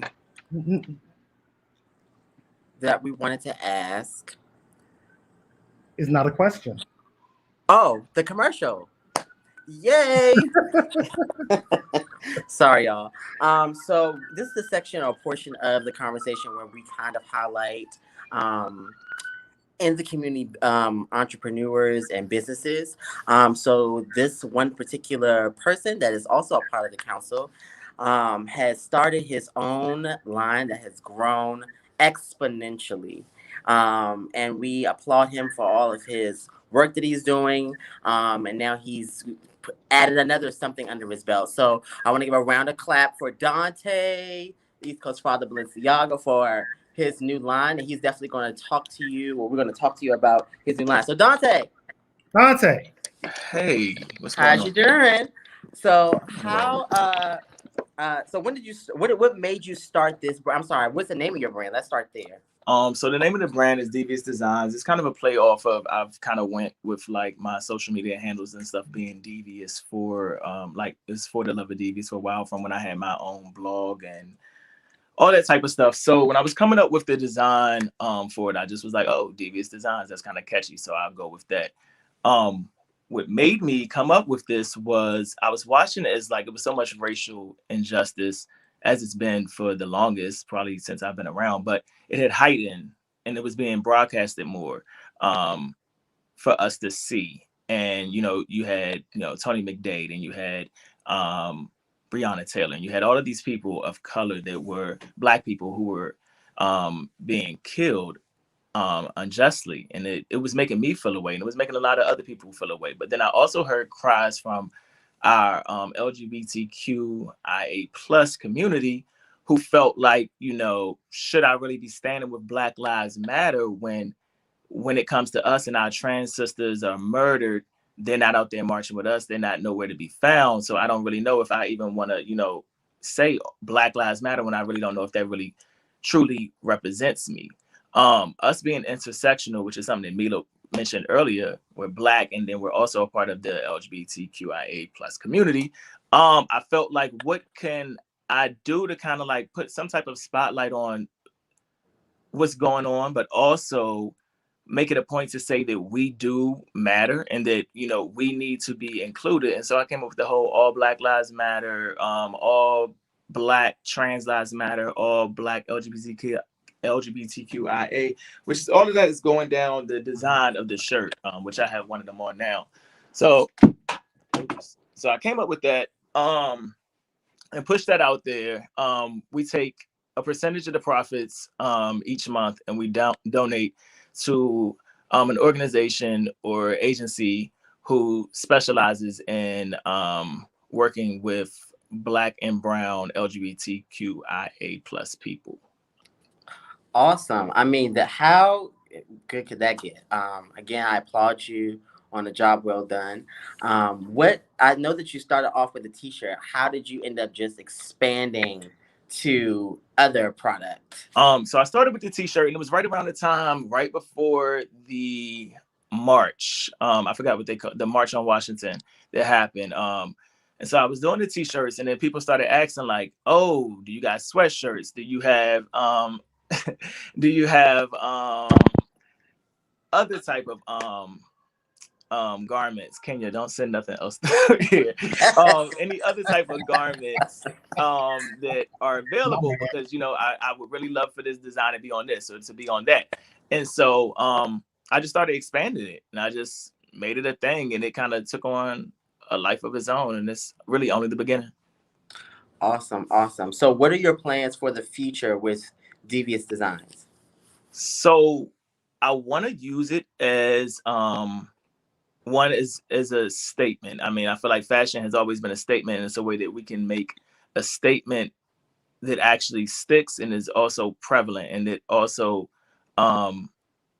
has powerful words behind it. I want to see that hopefully be able to start conversations amongst other people, even if it's like, oh, well, why put this on instead of just putting Black Lives Matter on? Because that then starts that conversation. And I think the biggest problem within our community, when I say that, I mean our Black community, is we don't have enough conversations, and we don't try to understand each other enough. And through conversation is how we actually get to an understanding. Even if it's a agree to disagree type of thing, we'll never know, and you'll never know other people's opinions and points unless you start those conversations. There's definitely one big project that I am working on. It's more of like a video type of project release. It's not so much centered on the brand as much as highlighting the reason behind the brand. Okay, awesome. Well, again, we are excited to see what Devious Designs has to come in the future. I think you answered a lot of the questions in one that I was going to ask. So that's amazing. I would say now to plug yourself, your social platforms, your website. I think that it's still scrolling across the screen. Yeah. Thank you, Kenya. And let us know where to find you and where to shop. So it's on Facebook, it's Devious Designs with a Z. On Instagram is Devious Designs with a Z on the end. The website, you can go right there and buy it. Scrolling across right there, www.deviousdesigns.com. And yeah, shipping is fast. Unless the product is not made in the US, which is only like one or two things, which is like the jackets, I think, and the puzzle. But everything else is made in the US, so shipping is fast. I'm always putting up different discounts on there, so make sure you subscribe when you go to the website so you receive the emails. And I feel like one of the most important parts is that portions of the proceeds that I've received go back into the community, specifically to help our people, not organizations that aren't benefiting us and aren't helping us. So.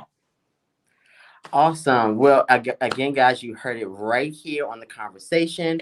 Please go and support this Black man. He is the website is scrolling at the bottom. Make sure you shop. He has jackets, socks, sweatsuits, sweat jackets, hoodies, anything you can imagine, he has it. So we just have to learn how to support each other. And this is one way.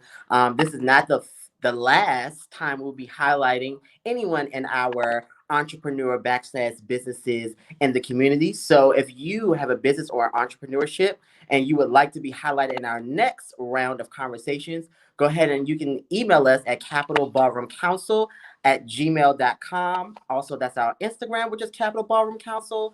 And also our Facebook, which is also Capital Ballroom Council. And you can DM us on the Instagram or the Facebook, and we will get directly back to you. Make sure you send us all your information, links, and everything else. Again, thank you, Dante. Make sure everybody goes and shop at deviousdesigns.com. No problem. Thank y'all. I love all of y'all that love me, and those who don't, I still love y'all as well. Right. So we're on to the next question. Jamal, you want to take the next one? Yeah, go ahead and pop that up for me.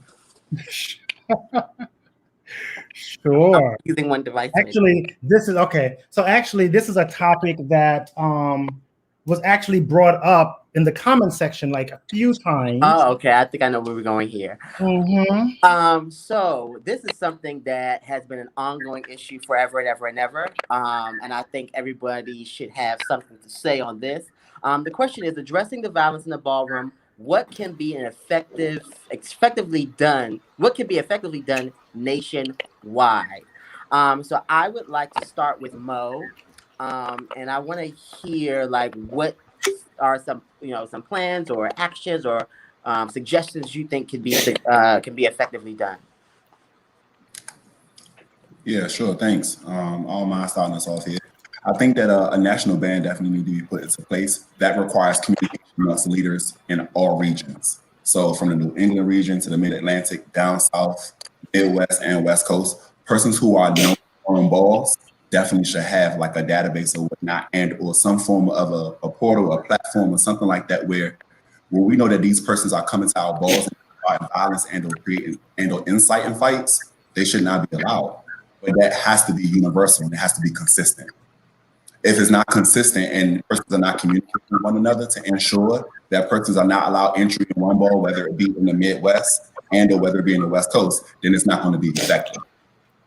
So I think that that's where we should start. Okay, definitely interesting. Uncle Bam, I'd like to hear your input. I actually agree with my nephew Mo. I just think implementing the ban list and making sure that it actually goes from region to region and it's followed, because my thing is this is something we start and we stop. It just has to stay consistent for people to understand that violence today in ballroom will not be tolerated. So it's a matter of everybody sticking together, doing what they want to see. If they want to see a safer ballroom, we got to stick to our guns and follow suit. Stop. Nikki, what do you think? I definitely agree with the fellas. I think we need to implement a national ban list. However, the only problem is getting everybody to adhere to it. Mm-hmm. That's my only issue. I'm here for it because I feel like people spend a lot of money preparing for balls. People, the teachers was making comments about, oh, I spent all this. I'm like, well, just imagine what us female figures spend getting ready just to attend a ball. I just think we need to find a way to implement it nationally. I wish there was some way that we can hold promoters responsible when they don't adhere to it. I like that one. I like that one. I love that idea. I like that. My dad, Montiano Brown, just posted a question. He said, how long are you going to be on the ban list if put on the ban list? Or what do you think? Well, again, it guess it depends on the region. I think in Atlanta now they started at 6 months, if I'm not mistaken. I think they started at 6 months. But I feel also as a promoter, and I'm just gonna put this out there, Labor Day weekend when we do have our ball. If you're fighting, you will be put out in your house. You and your house will be put out of the ball. I feel like if you start making leaders more responsible for their children, they'll try to keep a little, do a better job of kind of like de-escalating things. Because you got to realize you spent, you fighting this person in your house. They're not walking the ball, or they're just here, and then you got your overall mother preparing the wall for XYZ. And y'all know y'all want to be out there, do what y'all need to do. And then if this person is one of those firecrackers, listen, sit down somewhere because we got too much right. You know what I'm saying? Like you have to do something like that. I agree. Mila, my love. Oh, you're muted, Mila. We can't hear you. You're muted. We can't hear you. Can you hear me now? Yeah. Can you hear me now? Okay, perfect. I appreciate everyone's answer, but no one actually addressed how do we stop the violence before it gets to the ban list. My thing, and I will not agree with this myself because stop serving alcohol at balls. I drink, but hey, if that's going to keep some of these people from acting like animals, then stop serving it. Put security guards in the bathroom so we can have people doing their extracurricular activities at balls. These are things that contribute to people's violence. These are things that add on. So if we see that there's this thing that constantly keeps happening, maybe it won't fix it, but I definitely think it will lessen the chances of it happening. What And about I feel controlled like that's a substances? solution before it gets to the fight. The ban list comes after the fight. What about before it?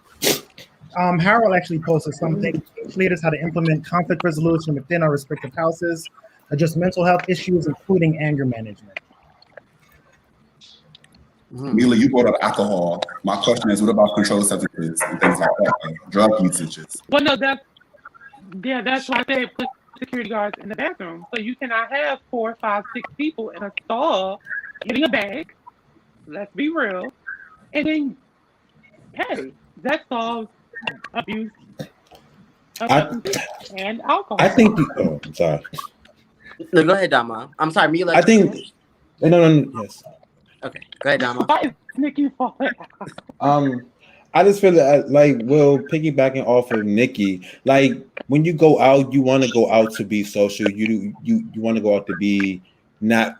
You want to be carefree. You want to go out to not worry about what you're doing at home. So alcohol and stuff like that it's a form of having a social time. So it's needed. When people go, oh, you're an adult. So I don't think controlling people's fun is needed because we're adults. But I think that like the ban thing is needed so that when people know that there's a consequence for doing something, then you would think twice before you know what I'm saying? Especially the extreme that Nikki took it to, which unfortunately is needed at times where you and your house will go, well, now your house gonna be on your ass if you get us put out. So now it's like you'll think twice next time if you want to fight or do something else. So I think the ban thing is definitely needed, but it has to be consistent if it's going to be mandated.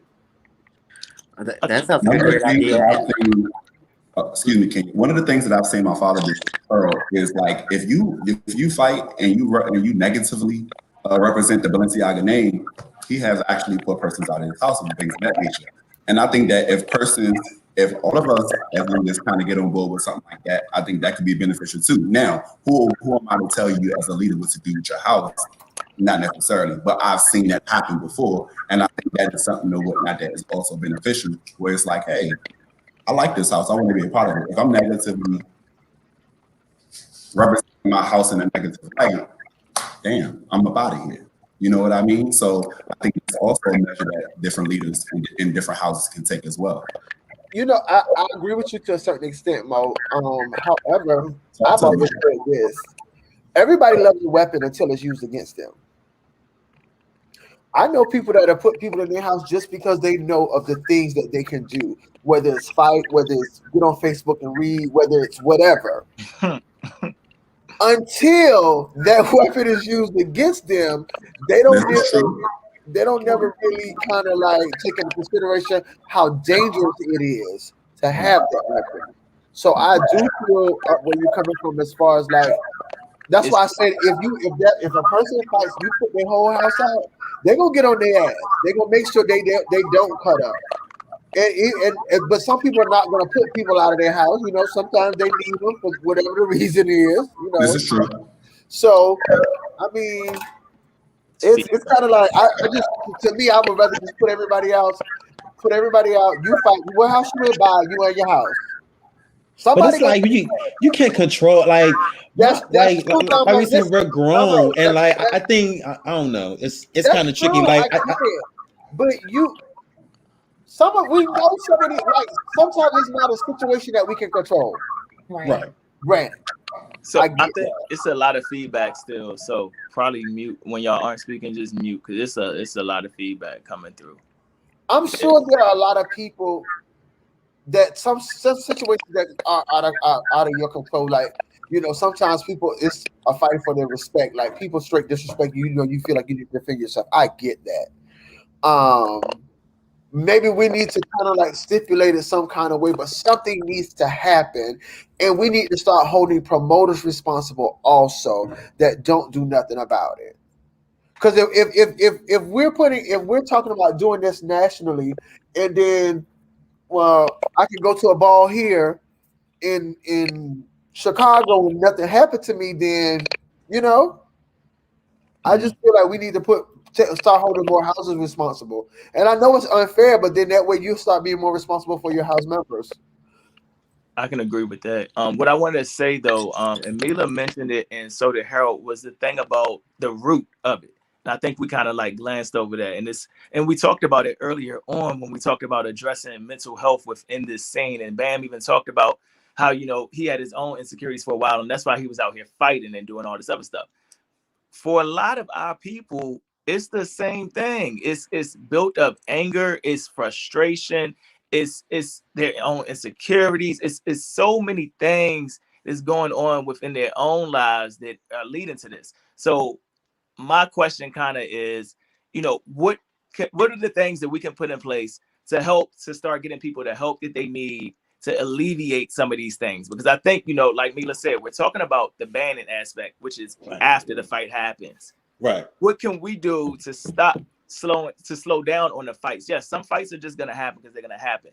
But I personally believe that if we can come up with a plan of how to start getting more people to access to whatever, or doing different things, because even when we touch on drinking and we touching on drugs, this substance use or even the substance abuse, most of the time this comes from depression or anxiety or some other type of mental disorder that's going on, which leads you to turn to these substances. So I think that if we start working on ways that we can address these things within our members and just our community as a whole, we may see a decline in fighting also. Dante, before I get to Mother Angel, I want to piggyback off you really quickly before I lose this train of thought. First, I want to say that I feel like now, especially now, we need to put a lot more pressure on the people you put in leadership in your house. That means if they need to be, if they're going to be an overseer or a father or a mother or whoever they're going to be, they need to be the ones that sometimes being held responsible for a lot of different things, for their kids, at least for their chapter, you know what I mean? And then if there's going to be a national thing where the entire house is getting together for something, that leader is stepping up doing their job. Because if you're hired for a job, you're expected to lead, for a leadership position anyway, you're expected to lead in that way. And that's what you're hired to do. So if you're hired to be a mother and you're hired to be a father or an overseer or whatever the case may be, all these new titles, empress, empresses, kings and queens and all that, like, do your job. Like, you know what I mean? Like, if you see somebody getting out of control, all that, like, you need to step up and do that. When you're at a ball, to me, I know we're there for camaraderie and fellowship and have fun and drink and get full and and all the things. But you're also there for work. You're also there doing that until the function is over. Because at the end of the day, if something goes down, it's like, oh, well, the ball mains did so and so, or the cons with that, or the ebonies, it was if that leader stepped up and actually led, then we would not have a lot of these issues going on now, because we're putting pressure on those people. For me, I feel like a lot of people, especially leaders, need to take a lot of conflict resolution classes. It's something that Harold had put down in the comments. I just think that a lot of requirements need to happen now these days, because people are just being given a lot of things for no reason anyhow, or for one purpose anyway. But I feel like people need to be given those type of classes when they want to step into leadership into houses now. Especially people want to have a brand. And if you want to stick by your brand, it needs to be consistent across the board with everybody. And I think it's not happening now. But I'm going to shut up. Go ahead, Mother Angel. You have something to say? Yeah, so a few things. So I think the first thing is, if you are fighting, I think we need to think about like first offenses and second offenses. So if they do something, the first offense is you cannot come to the next 2 major bowls. Or you can't come to the next 3 major bowls.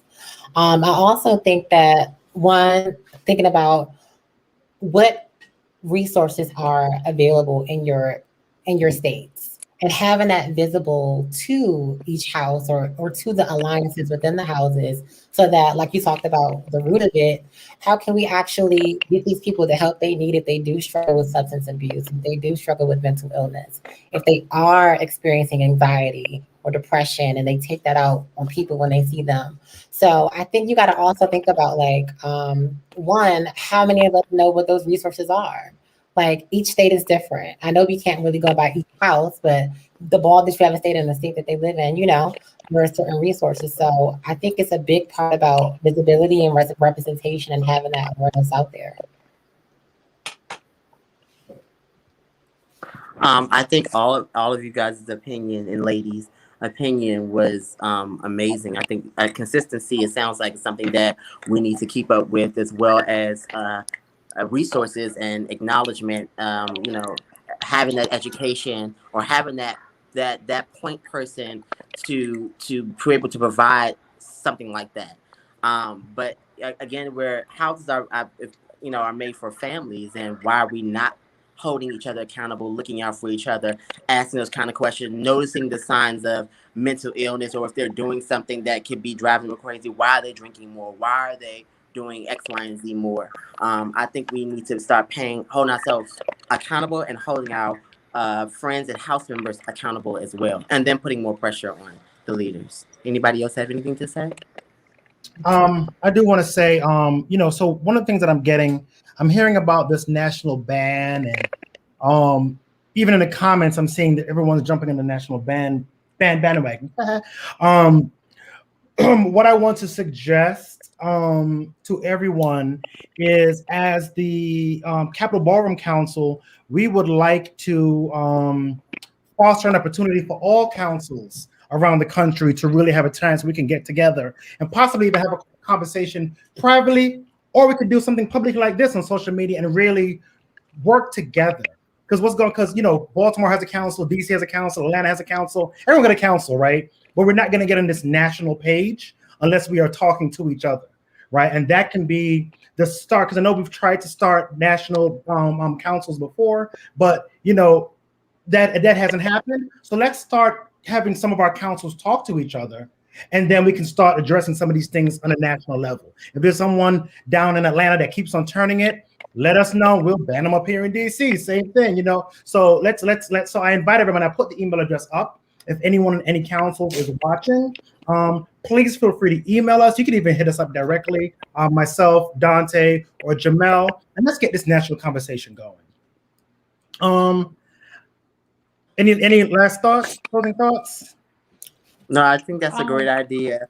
I really hope we can get that off the ground, Uncle Ben. The council will cancel and get that national council or some type of communication started, or something. Yeah. Maybe a big Zoom conference, that we can get those leaders on board to kind of make sure these things are consistent, because nothing is going to work until we communicate and be consistent with what we're talking about, and actually put that into play. If we're not doing any of that, it's going to be the same BS every time, and then these girls are going to spend all this coin getting their razzle and bedazzled up and all that kind of thing, and then they're going to lose.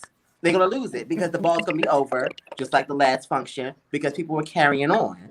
Like, we have to be consistent and have that open line of communication with everybody, not just because it's time to deem a girl. Anybody in the panel have any last comments? I guess my point is, we also be in accordance with the house leaders, like them making sure that those individuals don't go to X, Y, and Z balls that are considered major balls for the rest of the year, and X, Y. So, there's a level of consistency in every house.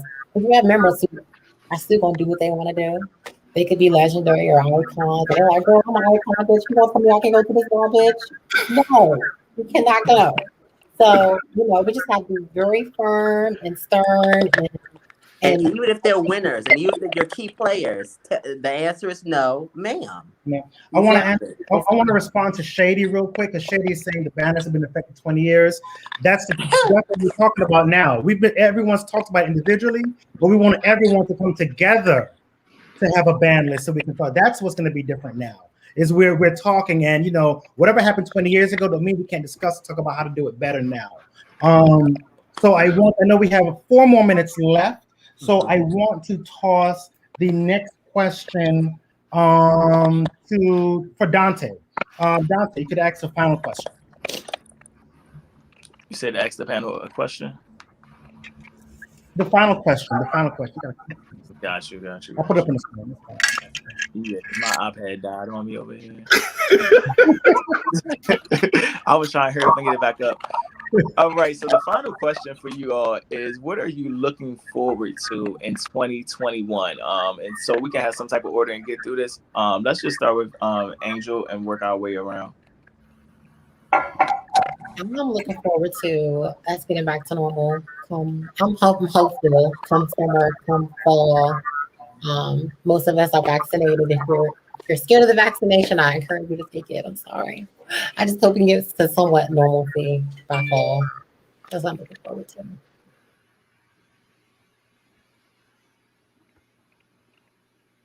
Uncle Bam. Mo. We didn't see you. Mo, right? I thought it was Mo. Oh, I didn't know where we were going either. What I'm most looking forward to in 2021 is conquering my goals. Getting closer to family, getting closer to the man upstairs, and showing that like everyone that I got them and things of that nature.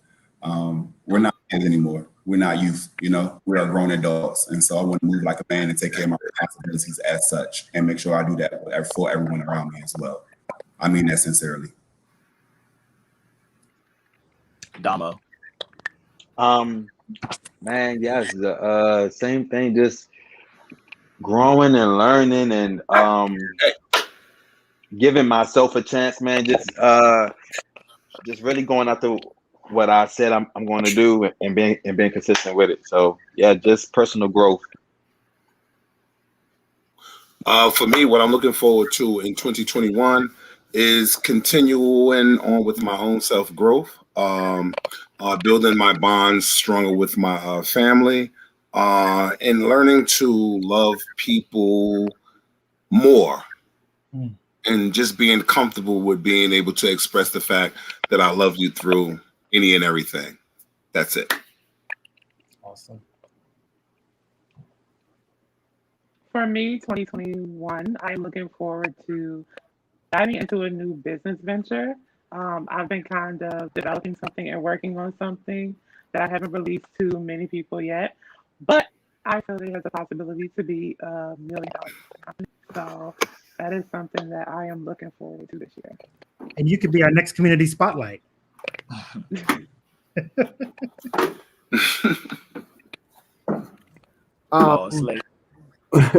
What I'm looking forward to in 2021, personally, I want to see everybody eat. As a young hustler, I realized that money doesn't buy happiness, but it makes people happy. I want to see everybody eat. I don't care what you got planned, what you're doing. Make sure you do it the best of your ability. Ballroom wise, y'all, 2021, I'm looking forward to our house ball. It's a big thing to me because not only am I a part founder of the house, but it's my first ever grand march. Even when I was in Chanel, every time they had a house ball, I was in jail. So I will always miss it. So this is something very special to me, and I'm looking forward to, and I just cannot wait. And I hope to see everybody there. Awesome. That is awesome. Well, I guess this is the end of our conversation, King and Dante. Yes. So first of all, I would like to before we close off, I want to take a time to thank our sponsors. DC Black Pride, Le Maison, and Damien Ministries are our sponsors for this event. They made it possible for us to have these technologies and to get everyone together. I also want to thank each one of you for taking some time out this evening for conversation, right? Like I said, this is supposed to be a conversation about ballroom, and we talked, we laughed, we yelled, we got heated, and we circled around because it's all about community. End of the day, feelings comes and go, but community's here to stay. So I definitely want to thank all of you for spending time with us, educating the community, talking about community issues. please stay in touch with us. Our email address is down there. We would love to have you all back. Again, if you guys ever want to come on, if you ever want a platform to come and talk about anything ballroom related, see, like, you know what, council, I want to talk about what happened, da da da da. Let's set it up and we'll make it happen. That's what we're here for, to really support the community. So thank you all. I don't know if my other co-hosts have anything they want to add. Thank you for having us as well. Yeah, I just wanted to say thank you too. This is our second Ballroom Conversation show. The first one was great, and I think the last one we had, like, it was more like older leaders, or was it still kind of mixed? I can't remember. Yeah, it was a little on the older side. Yeah, so older mix. Be careful what you call old. I appreciate I don't know, Uncle Bam. Right. So no, I appreciate getting the opinions from someone like that. You know, y'all aren't young leaders either, though, most of you, because y'all been doing this for a while too.